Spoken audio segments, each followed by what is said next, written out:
Namaste. So, my sannyasa-guru passed away just a few days ago. And he's a Jñānī, huh? He's a realized being. So, during the after-death ceremonies and so on, I took a bunch of photos and videos, and I was planning originally to share them here. But after some contemplation and communing with the, how can I say, the energy that he left behind, I come to the conclusion that it's not appropriate. It's like, if you were here, then that's for you. That experience is for those who were present and lived through it. It's not to be shared publicly. But what is fit to be shared publicly is my impressions and feelings and history with my sannyasa-guru. I first met him, a little over 2 years ago. I was referred to a certain driver, auto rickshaw driver, because, you know, they can be really feisty and try to rip you off and stuff like that. So this particular fellow was recommended as being honest and reliable. So he was also very close by to my place at that time. So I started using him as a driver, and gradually we became friends. And he started telling me about his guru. Now, you should know, if you've been following this channel, you should know by now that I am very skeptical of people who claim to be gurus, especially if they have a lot of money and a lot of followers and a big organization and so on, like that. Because, you know, I've been a guru myself, huh? And I had an organization, and we had a lot of money, and oh boy, it breeds a certain very nasty kind of politics that I am quite against and quite allergic to. So I stay away from all the big organizations on principle, because I know they're corrupt. Huh? That's just how it works. So I was looking for a realized being, especially to take sannyas. I've been wanting to take sannyas for a long time, but I couldn't find anybody even remotely qualified according to my standards. So anyway, one day my rickshaw driver pulls up to my place, unannounced, and he brought his guru, Swamiji. Huh? And so I got to meet him. And actually, he came into my place. He got out of the rickshaw, which was difficult for him because he had some infection in his leg. And it was very difficult for him to walk. But slowly, he walked up the steps, about 6 steps to my place. And he came in, sat down, and we had a wonderful conversation. So that's how I met him about 2 years ago. And every time I moved, you know, I can't seem to stay in one place more than about a year, 6 months to a year. But every time I moved, he came and visited my place. And I didn't know why, he just came. So the second time he came to my new place later, he was talking with some other people who happened to be there. And I was looking at him from the side. And I could see certain muscles around his eyes. And all of a sudden I could tell, wow, he's in bliss. He's realized. Up until this point, I had no idea, because Swamiji always acted just like an ordinary person. He never put on any airs or affectations, speaking in a funny way, nothing of this junk, He was always just down home, natural, behaved exactly like an ordinary person. But he had deep knowledge of Advaita. So I come to find out he was a pujari. Nobody really knows about his family life or where he comes from or anything like that. But he just showed up in Tiruvannamalai, and he became a pujari in a Murugan temple. Murugan is the second son of Shiva and Parvati. So he became pujari, and he stayed in that temple for over 25 years. And only after he became, his body became unable to support those duties anymore, did he give up that post.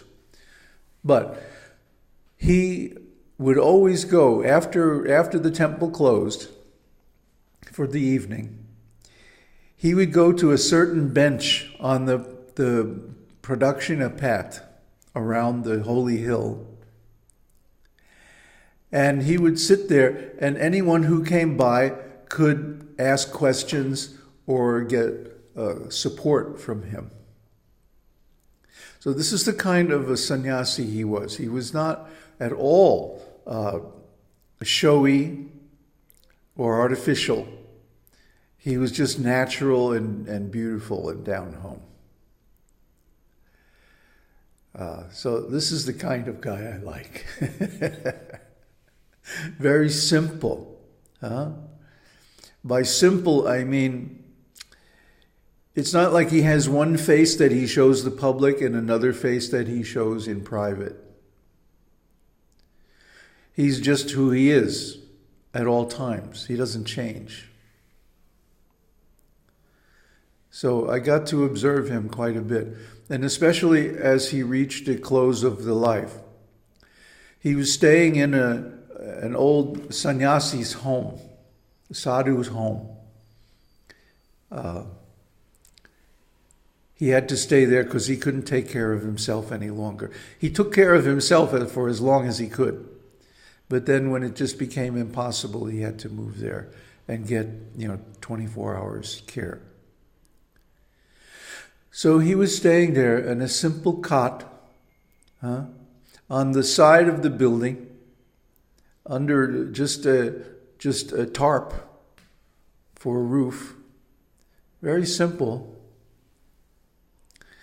And so the last few weeks of his life, I visited him, quite a few times, almost every day, actually. So he got to share with me quite a few things. And he got it, he was realized. There's absolutely no doubt. So this was brought out in the final pastimes as well. A few days back, he started having trouble breathing. Up until then, I wasn't worried about him, because even though his body was very thin and weak, there was no trouble breathing. There was no obstruction or anything. So I felt, he was okay, at least. He was not in pain. I mean, he couldn't walk. His legs were weak, his hips were weak. But there was no pain, no suffering, no clinging, no remorse. And he began to struggle breathing in the middle of the night. I woke up. I couldn't get back to sleep, and I didn't know why. So the next morning, after I finished my morning duties, I went to see him. And I arrived like 1 minute after he passed from the body, after the body stopped breathing. So it was a really, a heavy time. And the thing about it was, I couldn't find him. He was gone. Now, I have experience with death. I've been present at the deaths of several of my family members. And notably, my last wife and I had a daughter who died just after birth.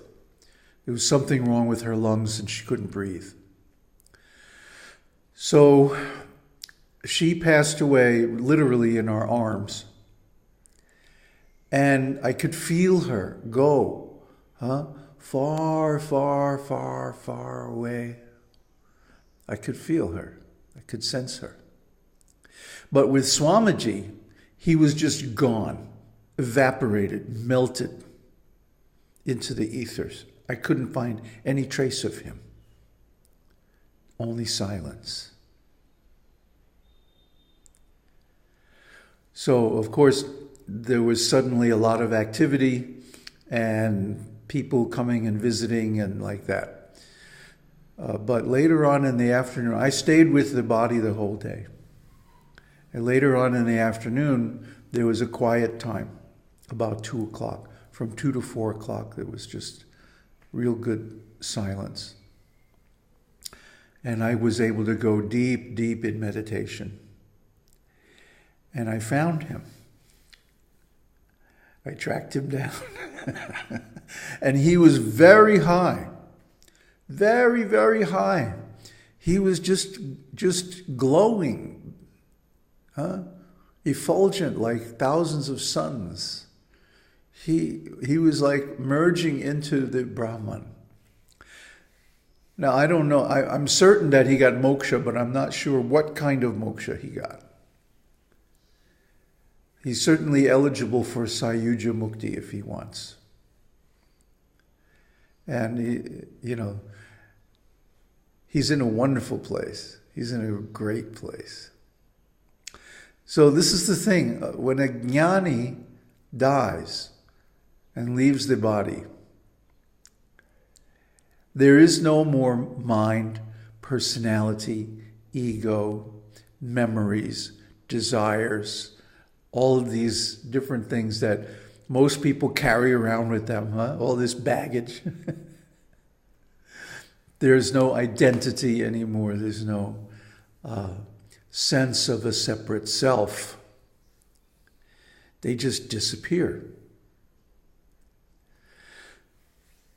So then I felt very happy and very satisfied.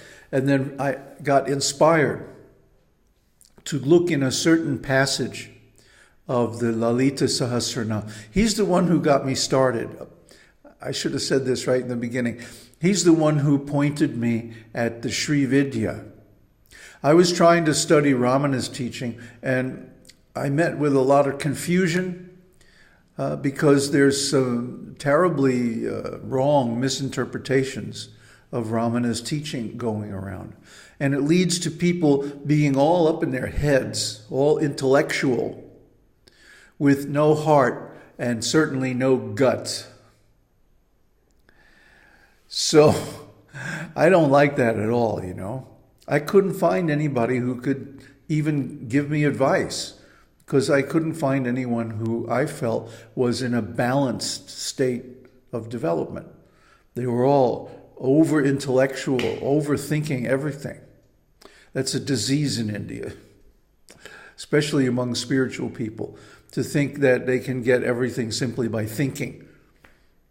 Wrong. Anyway, Swamiji wasn't like that. So I really liked him, and I often asked him for advice, and he gave really good advice. So he advised me to learn the Lalita Sahasranam, and I'm still learning it. It's big, it's deep, it's difficult, it's very ancient, and the Sanskrit grammar and vocabulary that's used is much different from the more recent Sahasranamas, such as the Vishnu Sahasranam, which I learned many years ago. And I found one particular passage that answered a very deep question that I had had for a long time. I did a video about it just the other day. So, you see, this is Guru. That even from beyond death, he can inspire in very specific ways to give the instruction that's needed by his sincere disciples. Oh, he only had 2 disciples, that auto rickshaw driver and myself. You see, people can't recognize an authentic Jñānī. There's a nice story about this. Ramana Maharshi one day said, there's a realized being coming to visit us. And everybody was, oh, great, this is far out. So, the realized man came. He was just a simple man, a village man. He came, he sat far away in the corner, silently for some time, and then he left. And after some time, the disciples started asking Ramana, oh, where's that realized man that you said is coming to visit? Ramana said, oh, he was here and he left. Didn't you see him? No, they didn't see.